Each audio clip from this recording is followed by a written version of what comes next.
Journal français de psychiatrie 2017 demi numéro 46. Article de revue. L'automaïsme mental de Clérambault dans le séminaire de Lacan. Par Christian Firand. Pages 41 à 59. Philosophie langage et philosophie et psychologie et analyse de discours. Article. Auteur S. Illustration. Sur un sujet proche. Dans son séminaire, Lacan a parlé abondamment de l'automaïsme mental durant une seule année, celle consacrée aux structures freudiennes des psychoses, 1955-1956.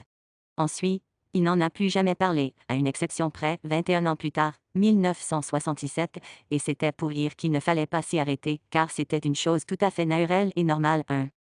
Pourquoi Lacan s'est-il attardé avec tant d'insistance à l'automaïsme mental pendant toute une année de son séminaire et pourquoi l'a-t-il banalisé 21 ans plus tard? Quelle est la fonction de l'automaïsme mental dans le séminaire 3? Comment ce phénomène normal et naturel pourrait-il servir de signe pathognomonique de la psychose? Comment devons-nous entendre la fonction de l'automaïsme mental dans la structure de l'être parlant aujourd'hui? L'imaginaire, le réel et le symbolique comme approche de la psychose. La théorie freudienne de la psychose. Le titre du séminaire Les structures freudiennes des psychoses pourrait laisser sous-entendre que Lacan allait s'attarder à lire scrupuleusement les remarques psychanalytiques écrites par Freud en 1911 à propos du président Schreber. Or, il n'en est rien. Dans son séminaire, Lacan ne lit pas les Hudes freudiennes. Il se contente de rappeler que Schreber se défend par un mécanisme langagier contre la proposition « moi, un homme, je l'aime lui, un homme », en niant l'un des trois termes de la proposition ou la proposition dans sa globalité, ce qui explique les grandes catégories de délire paranoïaque, délire de persécution, délire de jalousie, érotomanie et mégalomanie. Au lieu de lire le Schreber de Freud, Lacan se met à lire directement le texte de Schreber pour y chercher ce que Freud n'y avait pas trouvé. Rappelons que l'étude de Freud comprenait 3 sections. La première section est consacrée à l'histoire de la maladie et elle est focalisée vers les directions majeures du délire de Schreber. Tout se joue autour des grandes idées métaphysiques de l'âme, du monde et de Dieu. C'est une psychologie, une cosmologie et une théologie. Les deux paris capitales du délire de Schreber se présentent comme sa transformation en femme et sa relation privilégiée à Dieu. La deuxième section vise à mettre en évidence une relation généique essentielle entre ces deux paris. 2. L'intégralité du délire schreberien peut selon Freud se ramener à un même noyau et ce noyau trouve son origine dans des mobiles humains connus et somme toute assez ordinaires.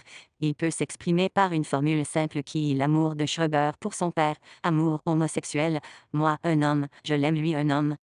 La troisième section vise à trouver ce qui fait la spécificité de la paranoïa par rapport aux autres catégories psychopathologiques et par rapport à la normalité. Freud échoue dans cette dernière entreprise, il ne parvient pas à dégager ce qui fait qu'une paranoïa est une paranoïa. Au cours de sa réflexion, il développe pourtant l'articulation du refoulement, dont le psychoïque relèverait lui aussi, psych et un narcissisme qui ne se limite pas au psychoïque. L'automaïsme mental ou tenir compte de ce que l'on ne comprend pas. Pourquoi le Lacan du séminaire 3 ne lit pas les Hudes de Freud sur Schreber? Freud comprenait intégralement le paranoïaque. Schreber a conscience de ne pas parvenir à le différencier de l'individu normal. Lacan veut dégager une différence radicale entre le psychoïque et l'individu normal à condition de laisser la place pour ce qui ne se laisse pas comprendre. L'automaïsme mental dégagé par de Clérambault signe précisément ce qui ne peut pas se comprendre dans la psychose. L'opposition entre la compréhension idéique du délire chez Freud et l'incompréhensible anidéique relevée par de Clérambault inaugure l'opposition comprendre-ne pas comprendre qui conditionnera toute clinique lacanienne en général. Ce qui peut se comprendre relève des idées, les grandes idées narcissiques du moi, du monde, de Dieu, et est fondamentalement imaginaire. Le trou dans la compréhension, ce qui ne peut absolument pas se comprendre, reste en dehors de l'idée, est anidéique et apparaît comme réel. Cette opposition entre Freud et de Clérambault pourrait sembler relever une simple dichotomie, la dichotomie cartésienne entre l'esprit et le corps. Côté du délire et des idées, l'imaginaire de la rex cogitant, le monde de l'esprit et la substance mentale. Côté de l'automaïsme mental anidéique, le réel de la rex extensa, le monde des corps et la substance corporelle. En fonction de ce dualisme cartésien, les collègues de Clérambault n'ont pas manqué de coincer son automaïsme du côté du corps et d'aller le chercher sur ses références mécanicistes. C'est donc sur les points aujourd'hui les moins intéressants qu'il a été amené à répondre, c'est-à-dire sur ce que la science offrait à l'époque comme modèle explicatif, théorie des dérivations des circuits électriques ou des flux hydromécaniques. Alors que l'emprunt de ces théories scientifiques ne semblait pas le convaincre lui-même et qu'il a souligné à plusieurs reprises le caractère métaphorique de l'usage qu'il en faisait. 3. La lecture de Lacan, on s'en doute, est tout autre, même si le spectre du mécanicisme n'est pas éraillé de la conception lacanienne, comme on va le voir. Fondamentalement, l'opposition eu comprendre et eu non comprendre ne relève pas une dichotomie. Délire compréhensible, imaginaire, et automaïsme incompréhensible, réel, ne valent que s'ils se suent l'un et l'autre par rapport à une troisième dimension, le symbolique. Le délire et l'automaïsme mental sont tous deux des processus proprement symboliques. Le délire parle, l'automaïsme mental parle. De part et d'autre, les psychoses apparaissent comme une histoire de parole et de langage. Avec l'introduction de l'incompréhensible par le truchement de l'automaïsme mental en contrepoint du délire, Lacan introduisait non pas une dichotomie, mais déjà la tria imaginaire, réelle, symbolique qui devra désormais s'imposer dans toute la clinique. La psychose est avant tout une affaire de langage. De ce point de vue, le séminaire 3 est ainsi consacré plus au signifiant qu'aux psychoses. La psychose, c'est d'abord le signifiant, à condition de tenir compte que le signifiant suppose non seulement le symbolique, mais aussi bien l'imaginaire et le réel. Pour Lacan, nous ne pouvons entrer dans le processus de la psychose comme psychiatre et comme patient que par la porte du signifiant, terme qu'il nous faudra expliciter très précisément pour situer la place de l'automaïsme mental. À partir de ce cadre préliminaire de la parole et du langage, une régression vers une conception mécaniciste de la psychose reste toujours possible. On imaginerait alors que le psychoïque parle comme une poupée perfectionnée qui ouvre et ferme les yeux, absorbe du liquide, etc. 4. Irions-nous que, comme la poupée mécanique, l'œil psychoïque ne parle pas vraiment, mais qu'il a le langage? Cette conception régresserait ainsi vers la théorisation dualiste pour se contenter une explication mécaniciste de la psychose. Le psychoïque fonctionnerait selon le langage et ce langage serait lui-même foncièrement mécaniciste. Toutes les conceptions déficitaires de la psychose, celles qui caractérisent la psychose par un déficit, reviennent subrepticement à concevoir un appareil psychique normal et complet, la parole et le langage, dont il manquerait une pièce, la parole. Ces conceptions régressent toutes vers le mécanicisme et s'avèrent incapables de donner à l'automaïsme mental sa juste valeur. Le signifiant est en lui-même une transformation et une création. Le terme signifiant est employé à tort et à travers dans la littérature psychanalytique pour désigner à peu près n'importe quelle chose pourvu qu'elle soit en rapport avec le langage, et comme l'être humain est un être de langage, un par l'être, tout est signifiant, et le signifiant ne veut rien dire du tout. Depuis le début du séminaire, Lacan n'a cessé de préciser ce qu'il faut entendre par signifiant. Ce n'est ni une étiquette qui vaudrait comme un signe, le dictionnaire, ni un symbole au sens étymologique du terme qui chercherait son co-symbole, le morceau de tesser complémentaire, Abraham et Torah 5, ni le signifiant qui s'oppose à un autre signifiant synchroniquement, comme le jour et la nuit, le signifiant de la linguistique saussurienne, mais aussi de nombreux analystes lacaniens. Ces trois occurrences pourraient encore à la rigueur correspondre à une écriture S1 S2. Mais ce n'est pas ce qui permet de saisir l'enjeu des structures freudiennes des psychoses. Je dis que le signifiant dont il est question dans la conception psychanalytique de la psychose suppose nécessairement une transformation de S1 en S2, telle qu'elle se joue dans la répétition du même signifiant. Autrement dit, de S1 à S2, il y a nécessairement un devenir, un temps de développement. La différence entre S1 et S2 qu'il vaudrait mieux écrire différence pour bien marquer le devenir générateur entre S1 et S2, 6, n'est pas synchronique, mais diachronique, dans le temps de son développement. Le symbolique, en tant qu'il se définit par cette différence, pourrait plus justement être nommé diabolique. Nous conserverons cependant ici l'usage du terme symbolique. C'est une création, une invention. Cette conception du signifiant en devenir est bien illustrée dans la leçon 21 du séminaire 3. Consacrée à la pièce de Racine Attali, on doit dire que toute la pièce se résume en un seul signifiant, en un seul devenir S1 S2, celui qui va de crainte à crainte, qui va des multiples craintes du personnage abné, crainte qui l'empêche. Le réel est l'inhibe à la crainte de Dieu qui transcende toutes les peurs et qui lui permet toutes les audaces, celles qui permettront notamment le renversement d'Athalie la reine impie et apostat au profit du rétablissement de la vraie religion. Comment expliciter ce travail de création du signifiant? À partir d'un lieu de possibilité inhérent au signifiant se crée un effet. Ce lieu de possibilité préalable n'est pas réductible à un ensemble d'objets, d'ouïes, d'éléments, de mots ou même de signifiants, qui pourraient rentrer dans la constitution d'une création. C'est la force inhérente au signifiant, dans sa singularité. C'est le lieu du grand autre, cette, et ce qui peut créer cette pièce, un nouveau sujet. Ainsi, dans Nathalie, la crainte de Dieu crée un nouvel apnée et intronise l'enfant joie comme le roi de Juda. Voilà ce que l'on pourrait appeler le processus purement symbolique. Comment situer l'automaïsme mental, ou les phénomènes élémentaires, de Clérambault dans ce schéma L? Spécificité de la psychose du point de vue du signifiant. L'automaïsme mental suppose toujours déjà la structure complète du signifiant. Comme on l'a déjà dit, le phénomène élémentaire ne peut être déduit de la déduction idéique, c'est-à-dire de ce qui est compréhensible pour tout le monde, mais de plus, et c'est là le plus important, il n'est pas non plus un élément du tableau, ce phénomène n'est pas plus élémentaire que n'est par rapport à une plante la feuille, 9. Autrement dit, l'automaïsme mental n'est pas élémentaire du tout, il s'insère nécessairement dans l'intégralité de la structure de la parole et du langage, à savoir dans le schéma L et chacun de ses trajets. Dans ses présentations de malades, Lacan recherche l'automaïsme mental ou le néologisme qui marque une discordance patente d'avec le langage courant. Ainsi Lacan avait-il pu repérer le mot « galopinéis » dans le discours une personne dont le caractère difficile et d'autres descriptions phénoménologiques de la personnalité ne permettaient pas de justifier le diagnostic de psychose. Galopiner est-il un signifiant au sens de la psychanalyse? Non, bien sûr. Même si galopiner ne peut se réduire à une idée, à un signifié ou à une signification, même s'il signifie en lui-même quelque chose justement ineffable, 11, il reste un mot, autrement dit un signifiant purement linguistique.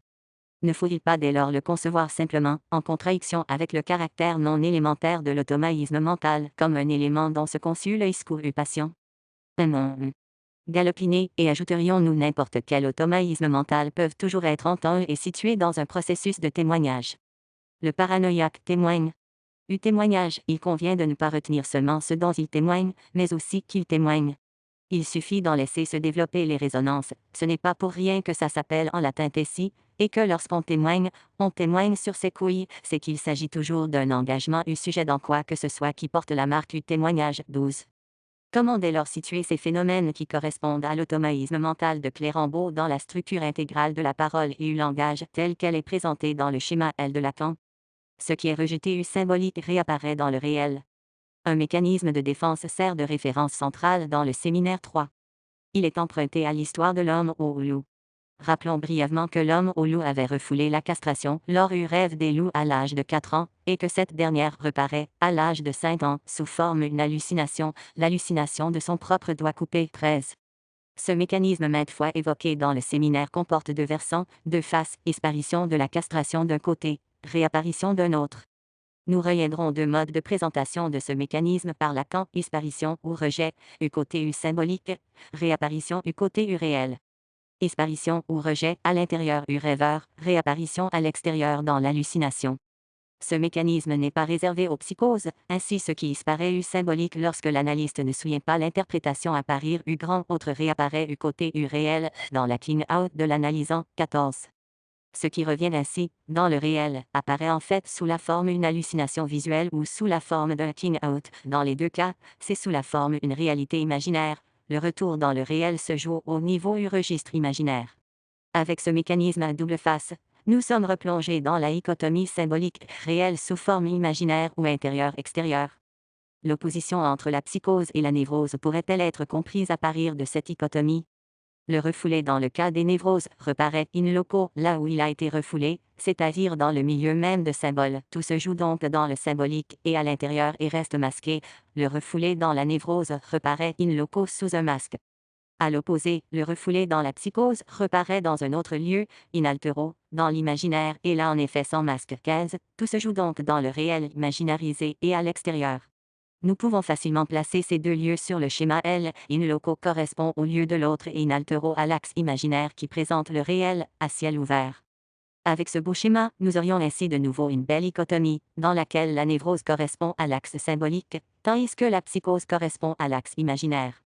Cependant, la distinction entre la réalisation du désir refoulé sur le plan symbolique dans la névrose et sur le plan imaginaire dans la névrose ne nous satisfait pas parce qu'une psychose, ce n'est pas simplement cela. Ça n'est pas le développement d'un rapport imaginaire, fantasmaïque au monde extérieur. 16. Autrement dit, nous ne pouvons pas réduire la psychose à la compréhension imaginaire de ce qui se joue dans le délire I7. Nous ne pouvons pas nous contenter de la compréhension de Schreber en fonction d'un narcissisme purement imaginaire. 18. Rappelons-le, l'automaïsme mental avait été introduit par Lacan dans son séminaire pour contrer, ou tout au moins contrebalancer, cette mésinterprétation de la psychose comme développement d'un rapport imaginaire. Il ne faudrait surtout pas comprendre l'automaïsme comme imaginaire. Mais la psychose n'en est pas pour autant reversée dans un réel, supposé pur et indemne de tout imaginaire. Le symbolique, le discours intérieur et l'automaïsme mental.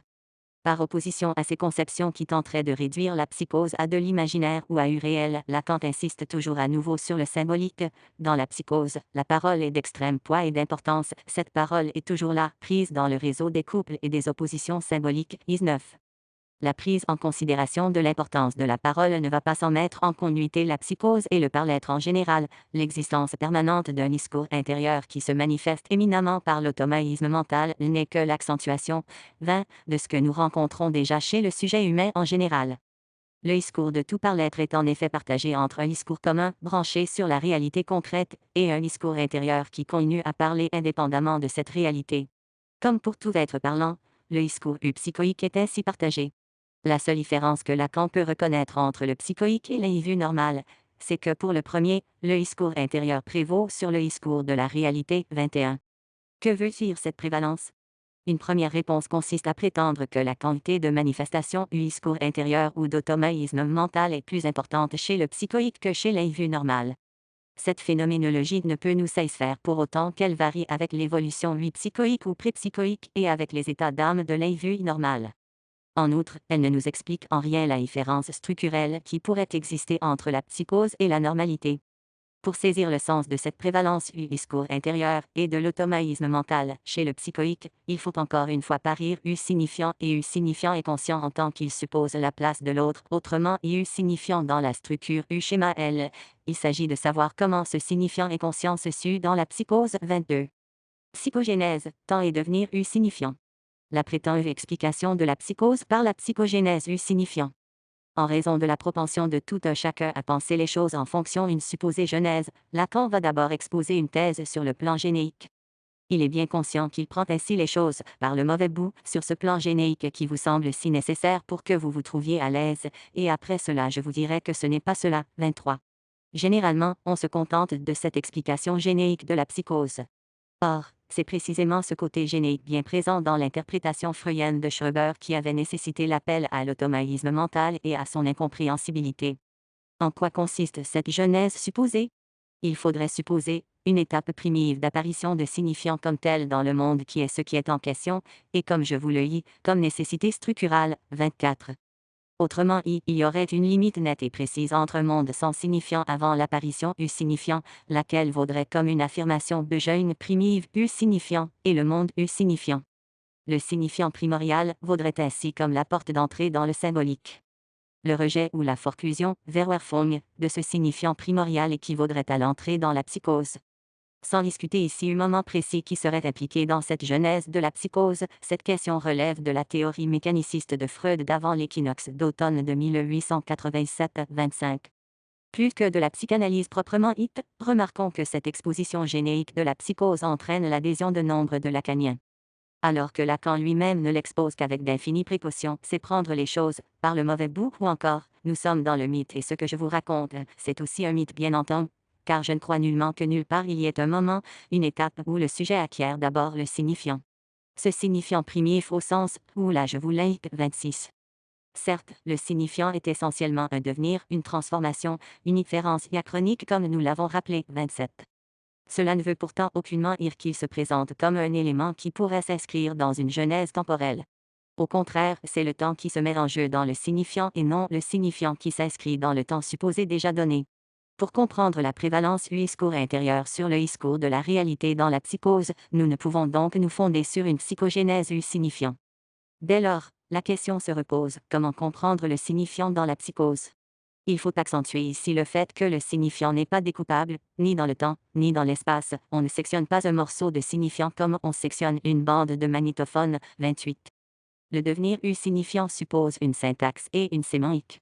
Il faut reparir signifiant en tant qu'il implique non seulement la structure synchronique du langage, mais le devenir une langue et le devenir déchiffrement une langue. Nous partons de la structure générale du signifiant, même si cette structure nous est inconnue, l'interprétation d'un rêve est totalement analogue au déchiffrement d'une ancienne écriture en images, comme celle des hiéroglyphes. 29. La même structure vaut pour la langue commune, pour la langue du rêve et pour la langue du psychoïque. Elle vaut pour le discours intérieur comme pour le discours de la réalité. Dans chacun de ces langues et discours, des images interviennent comme écriture et ces images ne se réduisent aucunement à l'imaginaire. Il faut distinguer deux fonctions fondamentales tout à fait différentes. Certains éléments sont destinés à être interprétés, la sémantique, et d'autres visent la présentation, darstellung, des relations, 30, la syntaxe. L'articulation de ces deux fonctions est justement mise en évidence dans les hallucinations du président Schreber, qui articule une prothèse et une apodose. Dans la prothèse, les voix qui viennent de l'extérieur proposent une première articulation syntaxique qui s'arrête avant l'élément sémantique déterminant je veux me rendre à l'évidence ou ils doivent être exposés, etc. Dans la deuxième parie, dans l'apodose, Schreber de l'intérieur se trouve contraint de compléter la phrase par l'élément sémantique qui lui donnera son sens plein, que je suis bête ou à des débauches voluptueuses 31. On voit ici que l'automaïsme mental ne se trouve pas d'un côté ou de l'autre de la dichotomie, mais des deux côtés, dans la prothèse et l'apodose.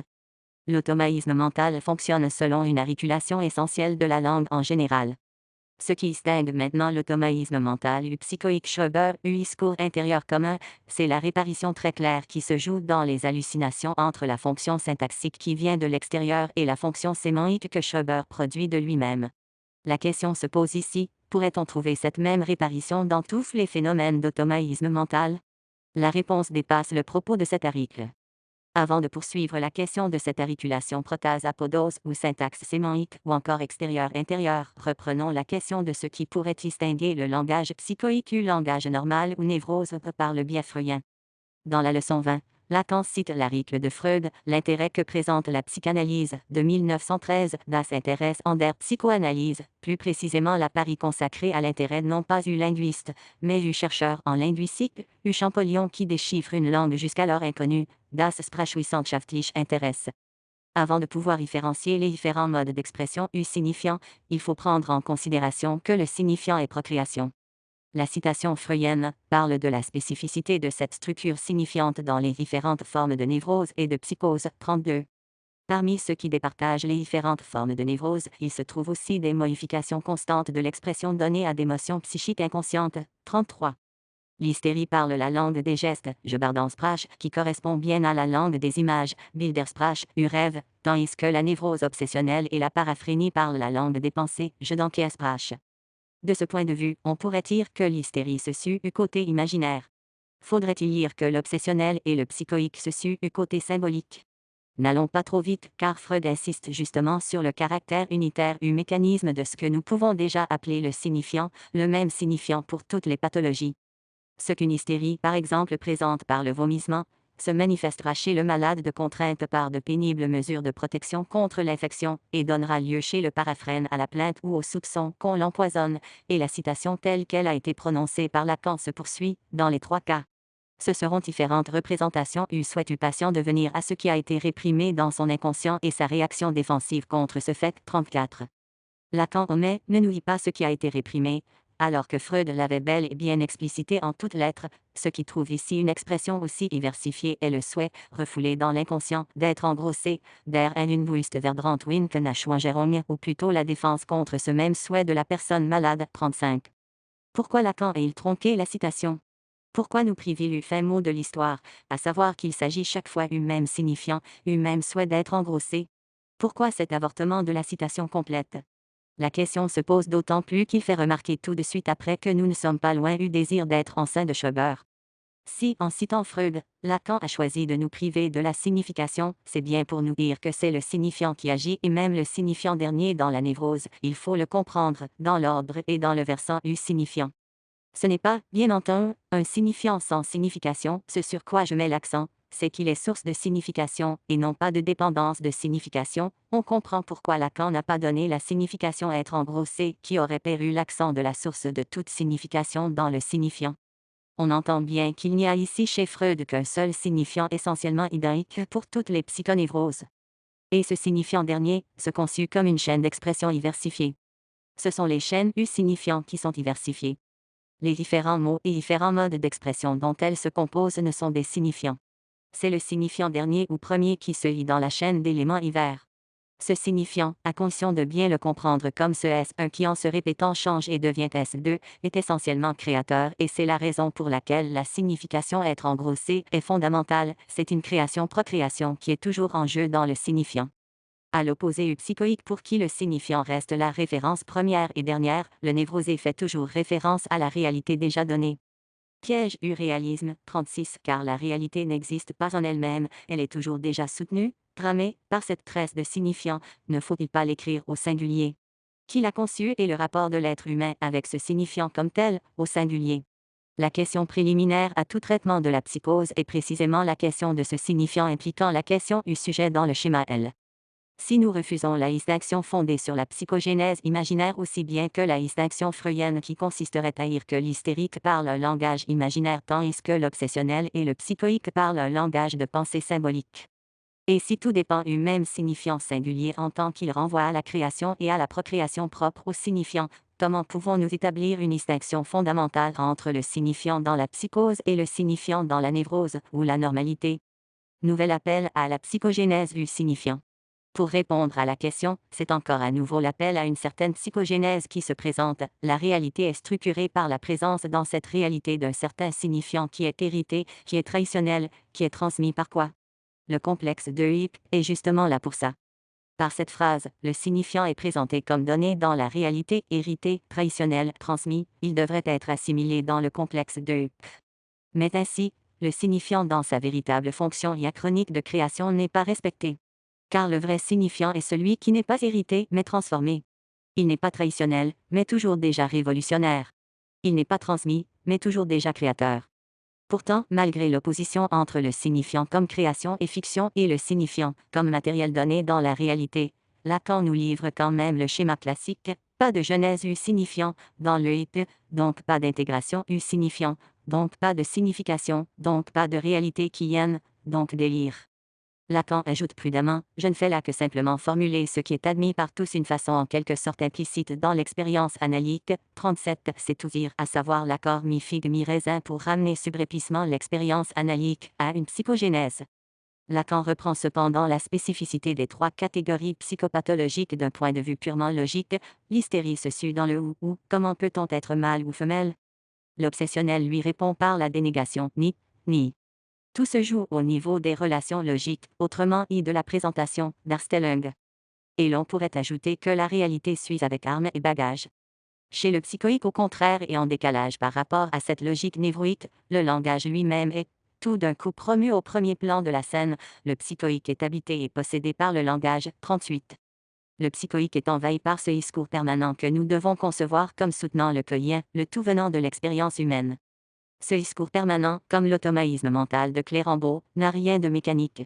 Clérambault en a montré le caractère avant tout structural, prévale dans le structural, c'est pour cela qu'il disait qu'il était idéiquement neutre, autrement dit, tout part de la syntaxe primordiale de la protase de l'hallucination, avant la réponse sémantique de l'apodose. Le psychoïque plus que l'hystérique et l'obsessionnel est habité par le langage. Pourtant, paradoxe du langage dans la psychose. Le paradoxe du langage dans la psychose, le psychoïque est habité par le langage et pourtant le langage se présente à l'extérieur. Habité par le langage, qui est à l'intérieur de lui, il a une relation d'extériorité si saisissante sur laquelle tous les cliniciens, de quelque façon, ont mis l'accent. 39 et comme il apparaît bien dans la protase de l'hallucination énoncée par les voix extérieures. Voilà le paradoxe. Y est-il en fin de compte dans ce langage que le psychoïque habite, y est-il jamais entré? Le paradoxe n'apparaît que dans le cadre d'une topologie sphérique. Le langage est à l'intérieur du psychoïque ou il est à l'extérieur. Et tout un pan de la pensée de Lacan à cette époque se débat avec cette supposition topologique. En restant dans cette topologie, on peut résoudre le paradoxe de deux façons, ou bien le langage est vraiment dans le psychoïque et les cliniciens n'ont repéré qu'un semblant d'extériorité, ou bien le langage n'est pas dans le psychoïque et le psychoïque n'est habité que par un semblant de langage.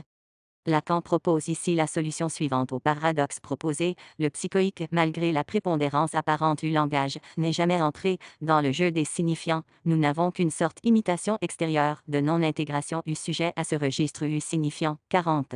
Il est en fait intégralement dans le comme si, le alors dans le langage appris, comme disait de Weyelen. 41.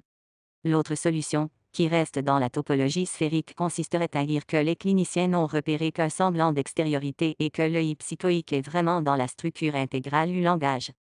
Cette solution ouvre cependant de toute autre perspective, notamment celle d'une topologie asphérique. Le semblant d'extériorité du langage est en connuité avec le langage comme semblant et avec un grand autre qui ne peut se lire que comme semblant.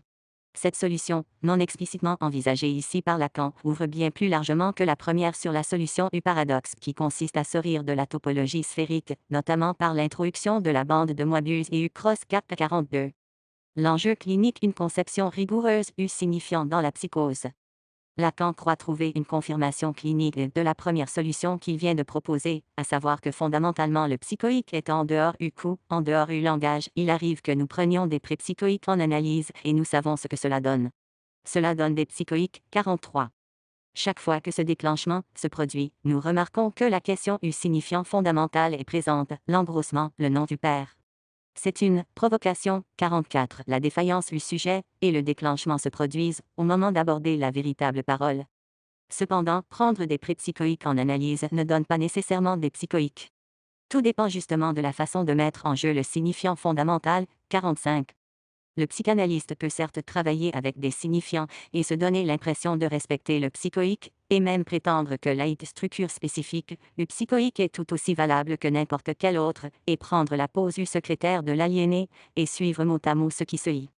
Lacan avait déjà dit dans une séance précédente, nous allons apparemment nous contenter de nous faire les secrétaires de l'aliéné, 46. Apparemment, avait dit car ce n'est qu'une apparence empruntée d'ailleurs à la psychiatrie classique. Mais la question est justement de savoir remarquer que la pose et la position passive de secrétaire court-circuitent la véritable expérience du signifiant comme transformation, telle qu'elle est démontrée dans la leçon suivante illustrée par la pièce de Racine Nathalie et par le signifiant de la crainte, crainte de Dieu qui transforme toutes les craintes en un courage créateur infini. La pose secrétaire élimine tout simplement la structure signifiant en tant que puissance de formation, de transformation, d'invention, d'engrossement, de création et de procréation, la structure signifiant S1 qui se transforme en S2. Dans ce secrétariat, le signifiant est au contraire compris dans une perspective staïque et linguistique, y compris les interprétations jouant sur le signifiant. C'est cette fausse piste, fausse conception du signifiant qui déclenche les phénomènes psychoïques et leur insistance à remettre le signifiant sur la bonne voie. On devrait montrer au contraire comment la mise en acte signifiant, au singulier, signifiant en transformation dans le transfert, préserve et traite fondamentalement le phénomène psychoïque pour en faire une création. La question préliminaire à tout traitement de la psychose, c'est la question de mobiliser ce signifiant de transformation. Et ces transformations ne filent vers le délire que lorsque la voie est barrée d'une façon ou l'autre, notamment par un psychanalyste engagé dans une fausse conception du signifiant, compris comme pur matériel, y compris sous le néologisme de matérialité, alors que le signifiant n'est que dans son pouvoir de transformation. Perspective ouverte par le séminaire 3. Certes, Lacan fait bien la supposition de la Verwerfung ou forclusion, qu'il faut situer dans un cadre psychogénéique. Il doit y avoir justement quelque chose de préalable, qui manque dans la relation du signifiant comme tel, 47. Mais il ajoute, il n'y a nul moyen de saisir, au moment où cela manque, quelque chose qui manque. Nous sommes bien dans le champ de la pure supposition. Il y aurait chez Schreber ce qui serait justement l'absence de ce premier noyau, de cette première amorce, qui s'appellerait le signifiant comme tel. On aura remarqué le conditionnel de la formulation lacanienne, qui a été transformé en un négatif dans l'édition du seuil. C'est de même l'interrogation, qu'il s'agirait de soutenir par la distinction de deux dimensions, imaginaire et symbolique, du schéma L, plutôt que leur pétrification. Tout dépend de ce qui se joue au niveau du grand autre.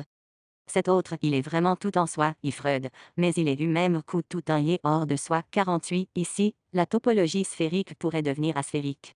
Ici, notre paradoxe pourrait se résoudre non pas en prétendant que le psychoïque est à l'intérieur du langage ou est à l'extérieur, mais bien que le devenir propre au signifiant implique le lieu de l'autre tout à fait et en même temps tout à fait hors de soi. Ce dont témoigne éminemment la psychose. Pourtant, au lieu même d'une connuité entre l'intériorité du langage, l'autre tout en soi, et l'extériorité du langage, l'autre tout entier hors de soi, c'est une rupture qui apparaît dans le langage psychoïque et plus particulièrement dans l'automaïsme mental au niveau même du signifiant, non pas au niveau des mots signifiants, linguistiques, mais au niveau de la structure complète du signifiant fondamental. Flottement dans la psychose, l'automaïsme mental et les points de capiton. Comment la structure du signifiant peut-elle sauter? Le point de capiton ou les points de capiton. On l'a vu, le rapport signifiant psychanalytique à la signification produite dépend intégralement du pouvoir créateur qui se trouve dans l'autre, vécu tantôt comme intérieur, tantôt comme extérieur. Ce rapport se conclut avec la structure complète d'une parole. Au niveau purement linguistique, le signifiant n'accroche sa signification que tout à la fin de la phrase. Lorsque le dernier mot a été prononcé, c'est le point final de la phrase qui vient accrocher la signification de la phrase aux éléments c'est le point de capiton qui capitonne le signifiant, au signifié. L'automaïsme mental ou les hallucinations de Schreber nous montrent à l'évidence un tel capitonnage. Je veux me rendre à l'évidence que je suis bête ou ils doivent être exposés à des débauches voluptueuses. Chaque fois, l'apodose prononcée de l'intérieur par Schreber vient accrocher une signification précise aux embryons de signifiants ébauchés dans la protase à l'extérieur de Schreber. Il y a donc bel et bien capitonnage en bonne et due forme, à ceci près qu'il implique la coupure entre l'intérieur et l'extérieur, autrement une topologie strictement sphérique. Tout se joue au niveau du capitonnage entre le signifiant et le signifié, entre le discours et la réalité, entre l'intérieur et l'extérieur. Comment pouvons-nous préciser ce qui ne va pas dans la psychose? Nous devons à nouveau quitter le champ du signifiant linguistique pour nous replonger dans le signifiant psychanalytique comme il est explicité par le schéma L. Le point qui capitonnait le signifiant linguistique et la signification se trouvait à la fin de la phrase linguistique. C'est le point final. Dans le devenir signifiant, dans sa création et procréation, le capitonnage s'effectue dans le processus même qui conjoint les deux trajets de création, celui qui irait directement de A à S et celui qui passe par la chicane de l'imaginaire. Le processus même signifiant ne vient qu'en fonction non pas d'un point, mais de 4 points de capiton, à savoir S, A et A. Nous devons nous exercer à reconnaître en quel point le capiton est sauté, 49, et Lacan se réfère de nouveau à Clérambault et à l'observation d'un discours intérieur qui survient lors de l'évocation affective de quelque chose de plus ou moins difficile à supporter, c'est le moment le plus favorable pour la souris. Pour l'émergence, qu'il appelle, lui, Clérambault, purement automatique, de lambeaux ou de bribes de phrases qui sont quelquefois pris dans l'expérience la plus immédiate, la plus récente, et qui n'ont à proprement parler aucune espèce de rapport significatif avec ce dont il s'agit. L'automaïsme mental dans la psychose, mais aussi dans ces moments difficiles hors psychose évoqués par Clérambault et repris par Lacan met en évidence que le capitonnage a sauté. Mais que veut dire sauter? Et en quel point est-il sauté? Nous ne pouvons incriminer le point de capiton linguistique. Car, même s'il peut être ébranlé, sa fonction est parfaitement conservée comme en témoigne la structure des phénomènes hallucinatoires chez Schreber. Dans le capitonnage du schéma L, chacun des points S, A et A nouveau et n'existe que par son articulation avec tous les autres. Il n'est donc pas possible de dire qu'un seul point est sauté, dans le sens qu'il serait devenu inexistant ou rentré dans le néant. Ce qui se passe en un point a immédiatement des répercussions sur tous les autres points. Nous exercer à reconnaître en quel point le capiton est sauté consiste ainsi toujours à parcourir l'intégralité du capitonnage et à préciser comment ce sautage implique la dialectique des 4 points. Lorsque les points de capiton d'un matelas ou d'un fauteuil sautent, les différentes maillères ne disparaissent pas, elles flottent les unes par rapport aux autres. Il en va de même dans la psychose et dans les moments difficiles de la vie provoquant des phénomènes analogues. La structure intégrale du signifiant est toujours là, même si les choses se mettent à flotter, ce dont témoigne l'automaïsme mental. La grande route du signifiant et la structure flottante du signifiant. Le signifiant est fondamentalement transformation de S1 en S2, création, invention, procréation. La fonction du père, le nom du père, qui n'apparaît pas encore comme tel dans ce séminaire y est centrale. C'est un trajet, c'est une fonction pure, d'abord indépendante des points qu'elle peut relier. S1 et S2 ne sont pas préalables, on ne peut pas les pointer, les fixer comme des points sinon par le mouvement de création propre au signifiant. C'est pour insister sur la prégnance du signifiant préalable à toute autre chose que Lacan compare le signifiant à la grande route, non pas la grande route qui relie deux villes, mais la grande route autour de laquelle viendront s'agglutiner secondairement certaines agglomérations. Avec la grande route du signifiant exposé dans le schéma L, tout apparaît comme parfaitement capitonné, le schéma est épinglé en ses 4 coins S, A et A, mais ces coins sont loin d'être définitivement acquis. Comment usez-vous des choses pour ce qu'on appelle des usagers de la route quand il n'y a pas de grande route, quand il s'agit de passer par des pays pour aller d'un point à un autre? On met au bord de la route des écriteaux, c'est-à-dire que là où le signifiant ne fonctionne pas tout seul, ça se met à parler tout seul au bord de la grande route.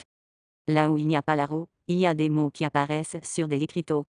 C'est peut-être cela la fonction des petites hallucinations au livre verbal de nos hallucinés, ce sont les écriteaux au bord de leur petit chemin, il faut bien qu'ils soient là puisqu'ils n'ont pas le signifiant général, 50. Les manifestations de l'automaïsme mental valent comme ces écriteaux, ce ne sont pas des signifiants, ni non plus des débris de signifiants. Elles prennent leur place dans la fonction du signifiant, tantôt tenant la place de A, tantôt de S, tantôt de A ou de A. On ne peut coincer l'automaïsme mental dans nos abus de pensée. Le signifiant est là à poursuivre son chemin toujours tout seul. Lorsque ce capitonnage de la masse amorphe du signifiant avec la masse amorphe des significations. Désintérêt se met à sauter ou à se révéler déficient. Pourquoi ne pas voir qu'à ce moment-là le signifiant et son courant contenu reprend son indépendance et qu'alors dans cette espèce de bourdonnement que si souvent nous décrivent les hallucinés dans cette occasion ou de murmures contenus de ces espèces de phrases, commentaires, qui ne sont rien d'autre que des infinités de pays chemins, il se met à parler, à chanter tout seul. 51. Comment entendre l'automaïsme mental? 21 ans plus tard, tout à la fin du séminaire 24, Lacan revient sur l'automaïsme mental à propos de ce qu'on appelle une présentation de malade. 52. Il s'agit d'un japonais multilingue qui avait quelque chose que lui-même appelait écho de la pensée. Il a glissé dans l'automaïsme mental de ce fait que, dans toutes ces métalangues qui se trouvaient être maniées assez aisément, il ne s'y retrouvait pas. 53. Ce glissement dans l'automaïsme mental est rendu possible par le flottement des points A, S, A et A. Ce glissement est tout à fait normal, il Lacan, qui ajoute que si lui-même n'a pas d'automaïsme mental qui peut apparaître dans les conditions difficiles chez les vues normales, c'est un hasard. Mais ce hasard où l'automaïsme mental peut manquer est reversé par Lacan du côté des mauvaises habitudes et même de la débilité mentale. 54. Ces mauvaises habitudes qui consistent à penser que nous avons les quatre coins du schéma bien fixés une fois pour toutes, que le signifiant est un objet donné parmi d'autres, etc. Or, il n'en est rien. Le signifiant pour être création ne devrait être lié à aucune espèce de sens. Le glissement continuel du signifiant, visible dans l'automaïsme mental, met à mal le capitonnage de la parole. C'est ainsi que le signifiant peut être toujours nouveau. Et Lacan termine le séminaire en annonçant la possibilité d'une suite à parir de ce signifiant nouveau impliquant le glissement, dont l'automaïsme mental témoigne avec insistance. Si jamais je vous convoque à propos de ce signifiant, vous le verrez affiché et ce sera quand même un bon signe, c'est peut-être qu'une petite lumière me serait arrivée. 55. Astérisque. Astérisque astérisque. L'automaïsme mental ne peut être appréhendé que par rapport à la structure complète du signifiant fondamental, à savoir le signifiant en tant qu'il est pouvoir de création. Cette structure peut être explicitée par le schéma L, mais aussi par le nuage borroméen de l'imaginaire, U réel et U symbolique. Avec l'automaïsme mental, il apparaît que la structure U signifiant ne vient pas, elle saute. Cependant, ce ratage ne peut pas être compris comme la décomposition d'un appareil en ses différents éléments, comme on démontrait une bicyclette en ses différentes pièces. Le schéma L et le nuage borroméen sont toujours déjà complets, ils ne sont jamais assemblés par des pièces séparées qui leur préexisteraient. Il est donc insensé de penser l'automaïsme mental comme I, l'imaginaire, ou comme R, le réel, ou comme des débris de symbolique échoués dans l'imaginaire A, ou comme A ou encore comme S. Au contraire, il fait signe vers le flottement de la structure complète en tant qu'elle n'est pas acquise, mais elle est toujours déjà au travail. En se référant à de Clérambault, Lacan anticipait déjà sur le développement de la structure de l'être parlant jamais accompli, toujours à construire et à reconstruire. 56. Le schéma L et le nœud borroméen ne nous sont pas donnés, il faut les fabriquer, les corriger et les faire vivre. L'automaïsme mental est ainsi, au cœur de la psychose, un appel à soutenir le mouvement fondamental U signifiant. Date de mise en ligne, 4 février 2019. URL. Domaine. Sciences humaines et sociales. Sciences, techniques et médecine. Droit et administration. Kern Info, plateforme de référence pour les publications scientifiques francophones, vise à favoriser la découverte d'une recherche de qualité tout en cultivant l'indépendance et la diversité des acteurs de l'écosystème du savoir. Raccourci. Revue. Ouvrage. Que sais-je? Repères. Magazine. Rencontre. Dossier. Liste de lecture. Kern Info. Connexion. Kern Pro. À propos. Contact. Aide. Langue. Français. English. Espagnol. Retrouvez Kern Info sur. Avec le soutien de. Conditions d'utilisation. Conditions de vente. Politique de confidentialité. Gestion des cookies. Accessibilité partiellement conforme. Accès institution. 66 254.52 200 is. Accès institution. Rechercher. Pays, région ou institution. Toutes les institutions.